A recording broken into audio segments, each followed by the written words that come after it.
Réinventer une culture de 75 ans pour survivre à la pénurie chez Rôtisserie Saint-Hubert. L'entreprise faisait face à un défi existentiel majeur, la pénurie de main-d'œuvre qui frappait impitoyablement le secteur de la restauration. Saint-Hubert s'était d'abord engagé dans une course effrénée à l'augmentation des salaires pour attirer et retenir le personnel, mais cette stratégie révélait rapidement ses limites. Les concurrents pouvaient facilement reproduire cette approche, créant une spirale inflationniste sans fin qui ne générait aucun avantage concurrentiel durable. Avec 7 000 employés répartis dans plus de 120 restaurants, deux centres de distribution, deux usines, un siège social et un centre d'appel, l'entreprise se trouvait prise dans un cercle vicieux où les coûts augmentaient constamment sans pour autant résoudre le problème de fond de l'attraction et de la rétention des talents.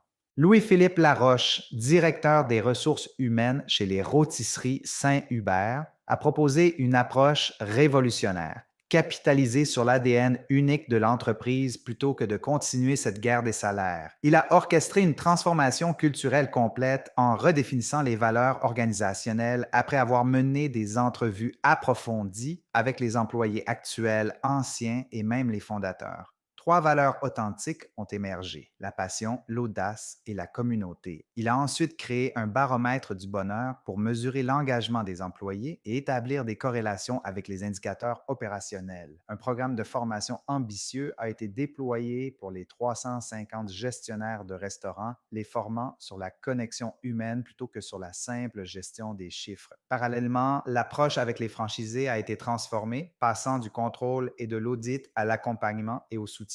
L'échec de cette transformation aurait été catastrophique pour Saint-Hubert. La poursuite de la course au salaire aurait continué d'éroder les marges sans résoudre le problème fondamental. L'entreprise aurait risqué de perdre son identité distinctive et son avantage concurrentiel dans un marché de plus en plus homogène. Plus critique encore, l'incapacité à créer un environnement de travail engageant aurait perpétué le cycle de rotation élevé du personnel, compromettant la qualité du service et la rentabilité à long terme. Cette transformation a permis de repositionner stratégiquement les ressources humaines comme un levier de performance plutôt qu'un centre de coût, révolutionnant la perception traditionnelle de la fonction RH dans l'organisation.